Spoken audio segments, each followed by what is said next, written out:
Halo, assalamualaikum warahmatullahi wabarakatuh, teman-teman semua.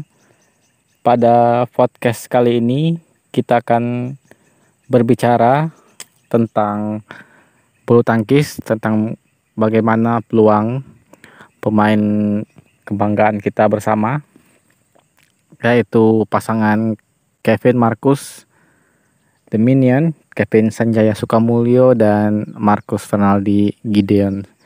Bisakah mereka menjuarai Olimpiade tahun 2021 ini? Ya, kita tahu Olimpiade ditunda ya karena pandemi corona ini, sehingga digelar tahun depan di Tokyo.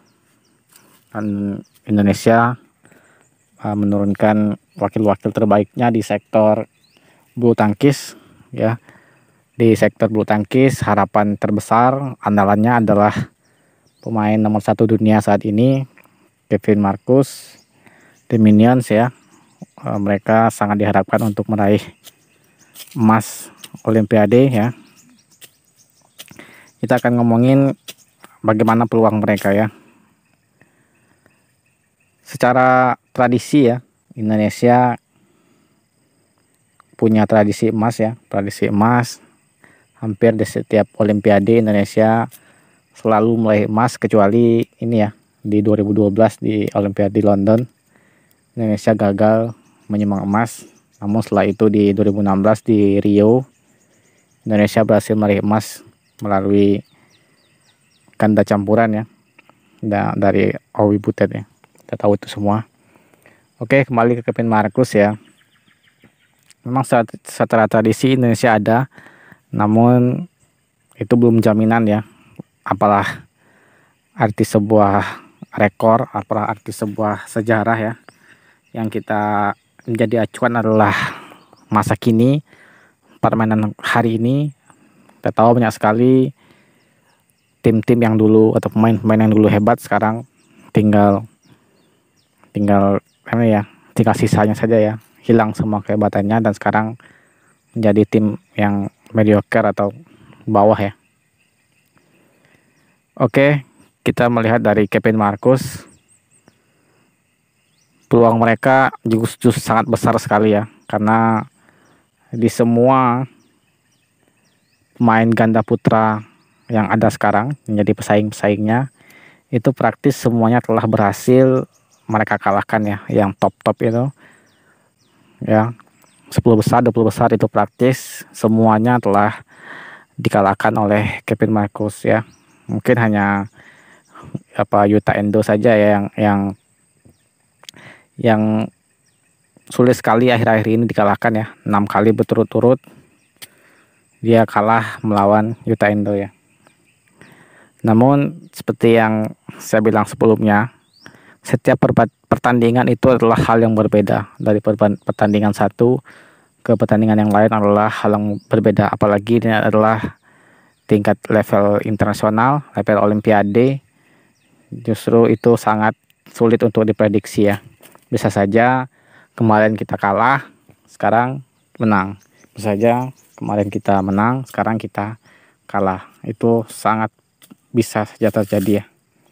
Apalagi untuk level sekelas Olimpiade. Jadi untuk Kevin Marcus cukup ada peluang ya, cukup ada peluang menang melawan Yuta Endo ya. Walaupun Yuta Endo main di kandangnya sendiri ya, itu sangat ada peluang bagi Kevin Marcus untuk menang ya.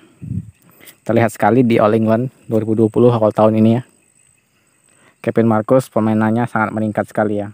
Terlihat tanpa beban, terlihat bagus, lepas sekali ya. Hanya saja ya di menit-menit akhir, di set-set akhir ya, poin-poin terakhir, poin-poin kritis, sedikit melakukan kesalahan, sedikit ceroboh ya, sehingga berbuah kesalahan ya, dan berbuah poin bagi lawan, sehingga mereka kalah di final ya. Sangat disayangkan. Namun saya mengira ya, tinggal masalah waktu saja ya. Tinggal masalah waktu saja bagi Kevin Marcus untuk bisa memenangkan permainan ya. Secara permainan ya, Kevin Marcus belum ada pemain yang mencapai levelnya ya. Bahkan dari China saja eh, ganda terbaiknya ya, Lee Junhui dan Liu Chen ya, itu dihajar habis-habisan sama Kevin Marcus ya. Bahkan dihajar dengan gaya, dengan trik ya, sekali meledek juga ya. Artinya Kevin Marcus sangat enjoy, terutama Kevin ya, menghadapi pasangan-pasangan asal China. Mungkin yang perlu diwaspadai adalah pemain muda China ya, pemain muda China yang baru terbit, yang baru muncul ya, semangatnya sangat tinggi sekali untuk mengalahkan Kevin Marcus ya. Terbukti beberapa kali Kevin Marcus pernah juga ya terjungkal melawan ganda-ganda muda dari China yang baru muncul ya. Seperti di kejuaraan dunia tahun 2018 kalau tidak salah ya, di awal-awal mereka kalah oleh pasangan-pasangan asal China. Dan begitu juga dengan pasangan-pasangan asal Korea ya, pemain-pemain muda asal Korea, asal China ini ya, cukup semangatnya masih sangat kuat sekali ya. Artinya sangat kuat, dia nothing tulus, apapun terjadilah, semangat sekali, tinggi sekali semangatnya, sehingga ada potensi membuat kejutan. Walaupun secara matematis ya permainan mereka masih kalah jauh dari The Minions ya.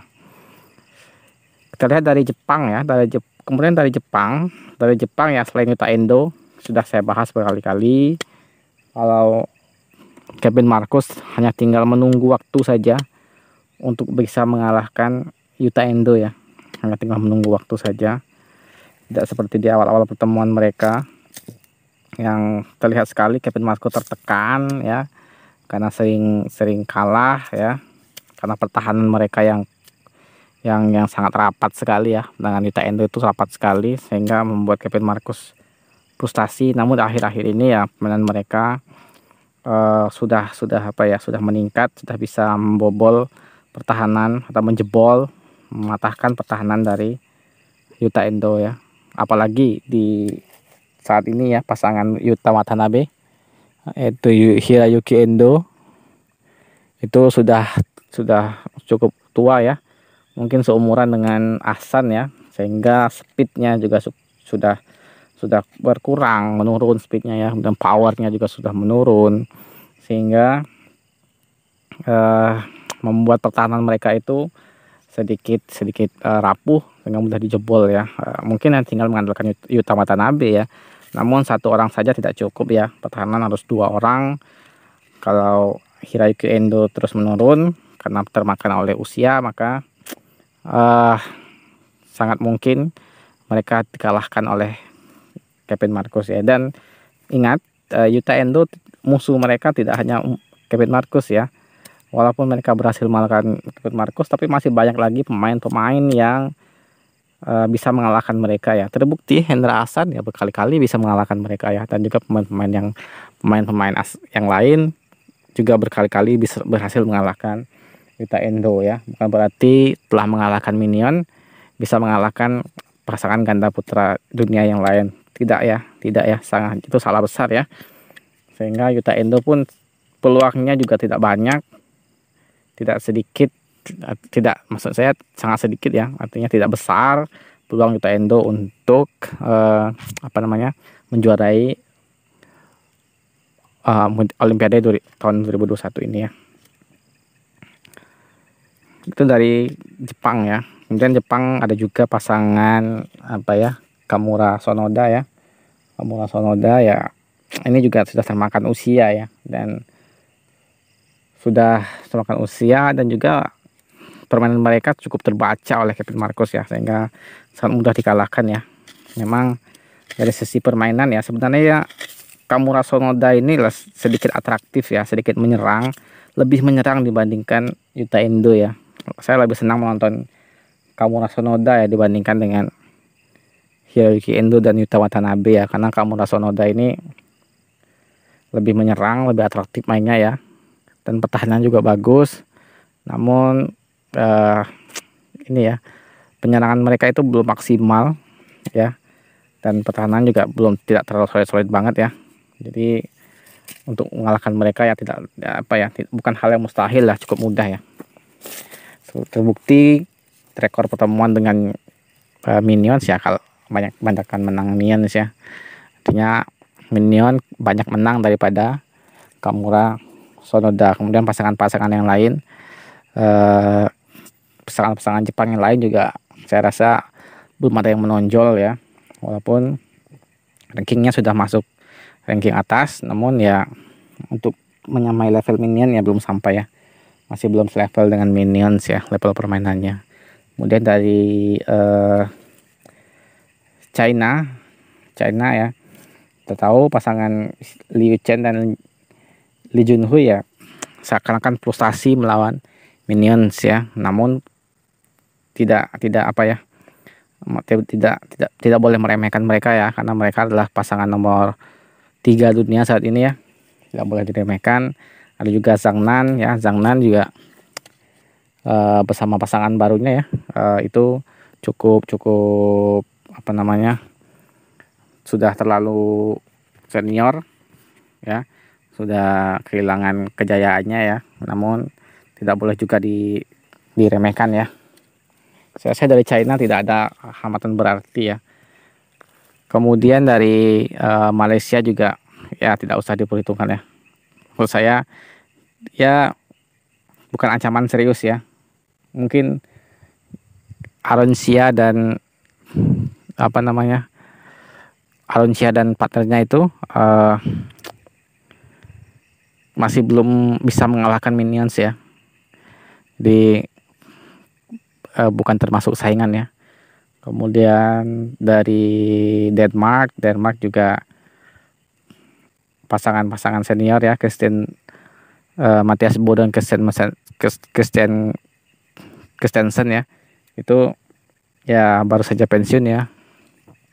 Jadi pasangan Denmark ini masih belum bisa ya menyamai level minions, bisa ya belum menjadi hambatan berarti ya. Saya rasa pemain-pemain yang mungkin bisa menjegal minions itu of course Yuta Endo, kemudian Kamura Sonoda, kemudian Lee Junhui, Liu Chen, dan juga Hendra Hasan ya. Dan jangan lupakan Fajarian ya, Fajarian juga juga seringkali tidak terduga-duga namun permainannya cukup agresif ya, seperti di SEA Games ya, Asian Games 2018 yang lalu. Mereka pantang menyerah, permainannya bagus, kesalahannya sangat sedikit sekali, bisa mengimbangi permainan Kevin Marcus, walaupun mereka tidak konsisten, kadang bagus, kadang tidak, kadang oke, kadang drop ya. Itu sering sekali terjadi terhadap Fajarian ya. Tapi Hendra Hasan dan Fajarian ya, walaupun itu halangan bagi Kevin Marcus ya, artinya siapapun yang menang tetap Indonesia yang menjadi juara Olimpiade ya. Artinya itu kita tidak anggap pasangan ini ya yang batu halangan ya, tapi batu halangan minions ya, tapi batu halangan bagi Indonesia tidak ya, karena itu siapapun yang menang Indonesia yang menjadi juaranya ya. Dari Korea juga belum ada yang menonjol ya, setelah Leongdae praktis tidak ada pasangan-pasangan Korea yang menonjol. Bahkan Leongdae kembali lagi ya setelah pensiun. Itu bukti bahwa Korea regenerasinya sangat buruk sekali ya. Tidak ada pemain-pemain yang bisa meneruskan kejayaan dari Leongdae.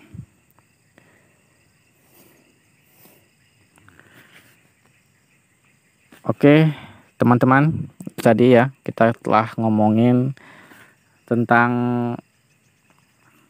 bagaimana peluang Kevin Marcus menjadi juara Olimpiade di Tokyo 2021 ya.